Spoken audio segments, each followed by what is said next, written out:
ICRF decided to relocate the developmental biology unit to the Big Smoke.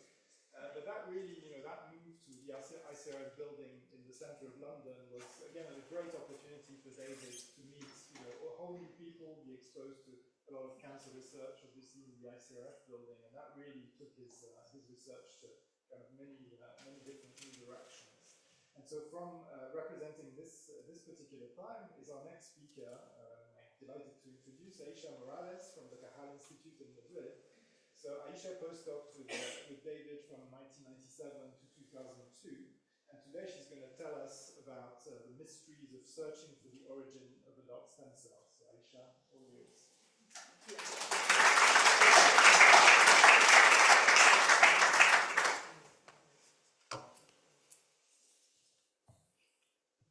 Yes. Okay.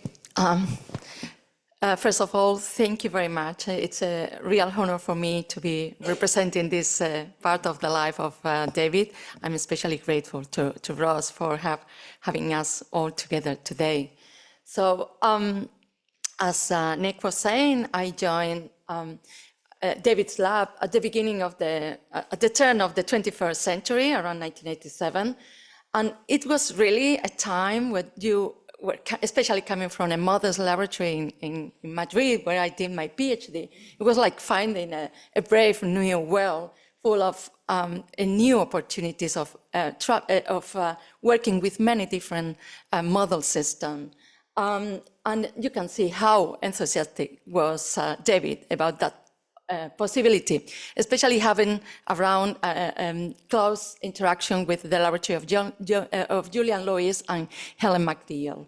So, but no, it wasn't only the possibility of using different model systems, but as well there were a lot of exciting biological questions to take into account, not only RNA localization, that was one of his favorite ones, obviously, along the year, but also things like lateral inhibition in the nervous system, segmentation, somatogenesis, and also many genes that he was interested in.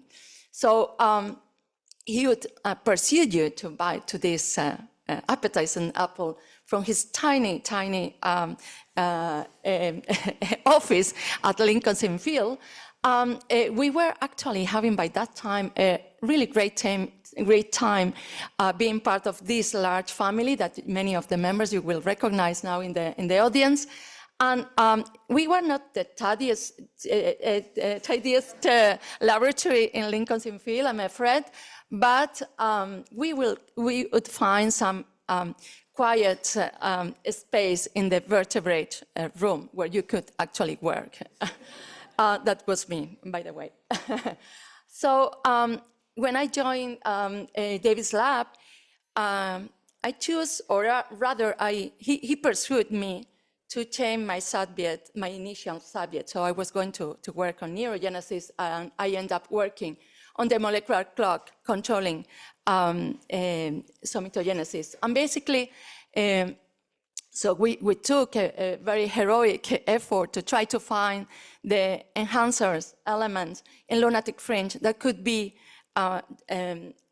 controlled by the clock governing somatogenesis, using as a model system transgenic mice. So it took us quite a long time to find out that actually there is some response element in the lunatic fringe that are actually driven by the NOT signaling itself, and that we were proposing at that time that they could constitute the core of the clock governing somatogenesis. Obviously, many things happened after that, and now this field had exploded a lot. So, but a little bit like following his influence on being so enthusiastic about everything, almost everything in science and new technology, new models. For a while, I continued a little bit on somatogenesis, working on the left-right synchronization, but using a couple of models. But then I changed gears.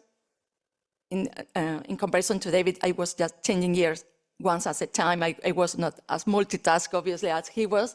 But I worked for a while on the coordination of somatogenesis with neural crest cell migration using chicken for a while.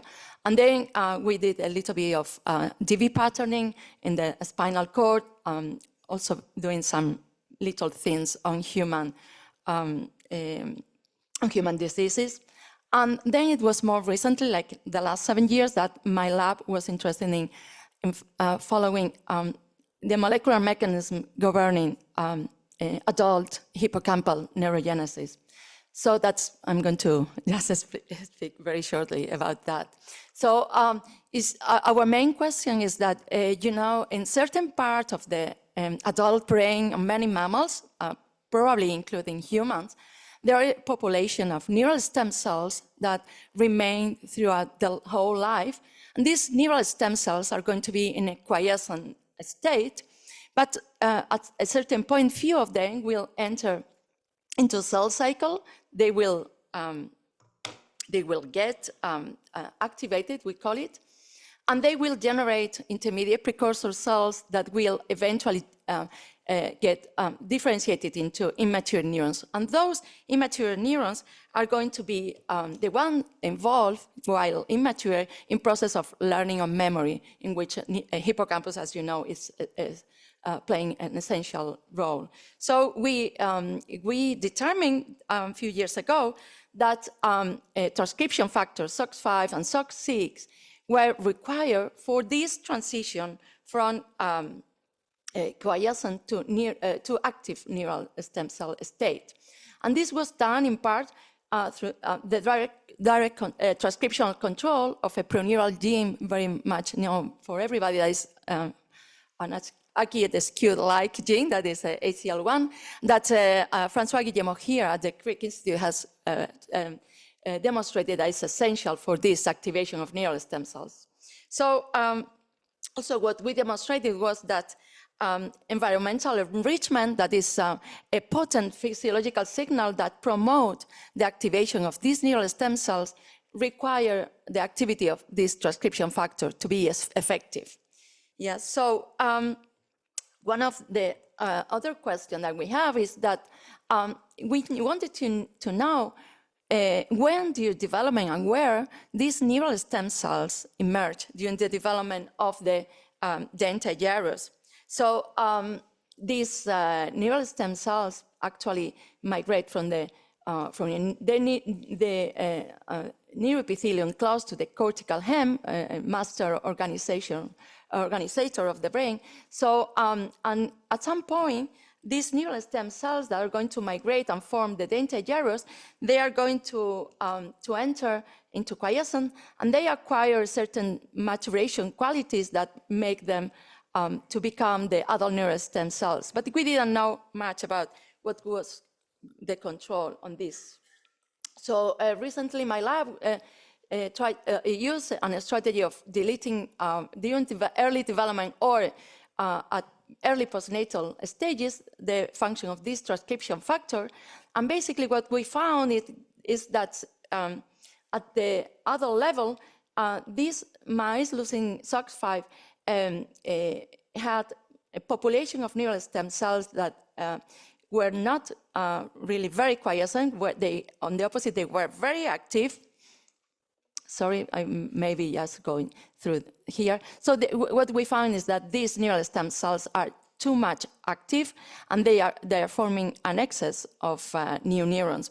And we find out that this is because there is a developmental window around the second postnatal week where you have to establish a sort of superficial state of quiescence, that we call it prime or shallow quiescence. And this is crucial to have the right proportion of deep quiescent cells that are going to last for the whole life and that are going to be able to generate the correct number of new neurons. So in order to find out what could be behind this defect, we sorted out the neural stem cells in these mutant mice.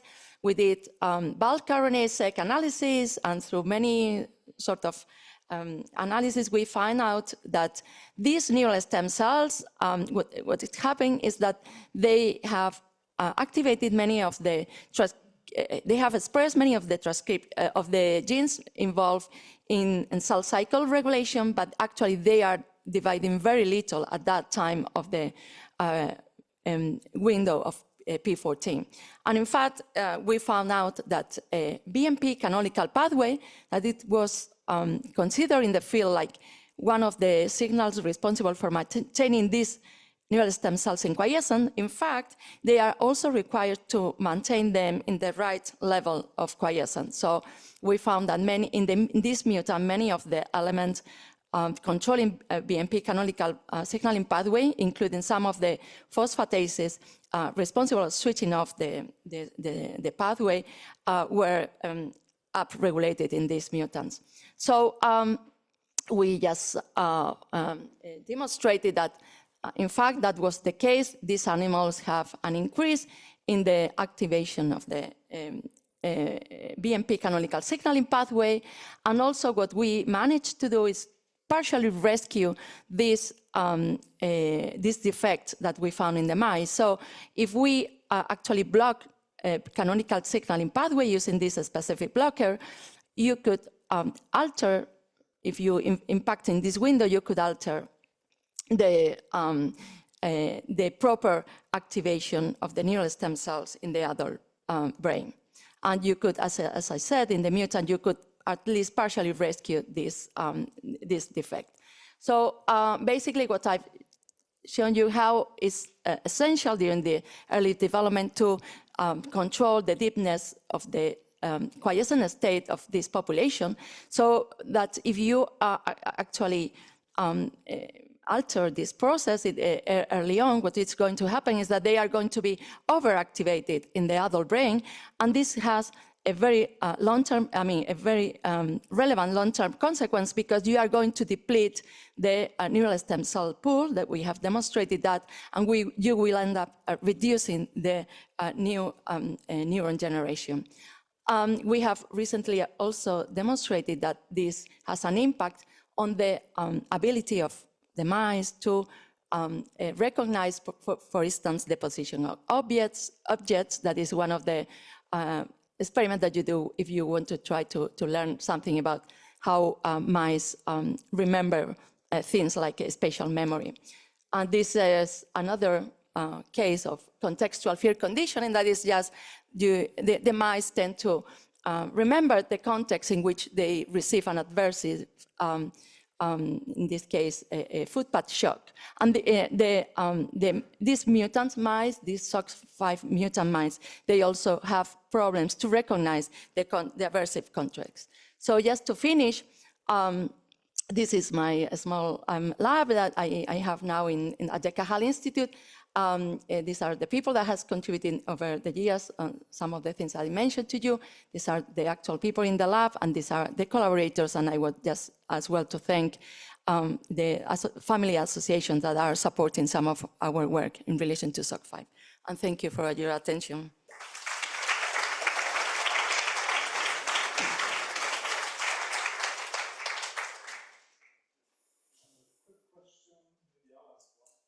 So you said that cell cycle transcripts are actually expressed in these cells at high levels, but do you know if the proteins are expressed, or are they just storing the mRNAs to rapidly activate the cell cycle when they're needed?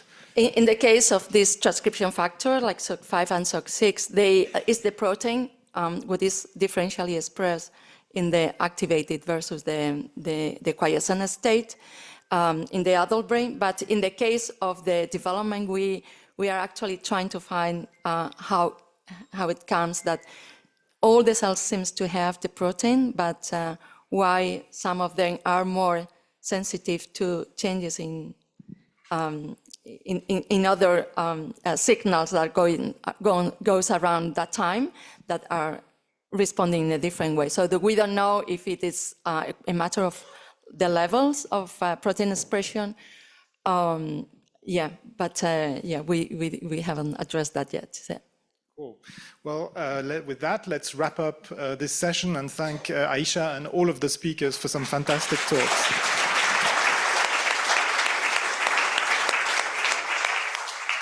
So coffee break, please enjoy, and see you in half an hour.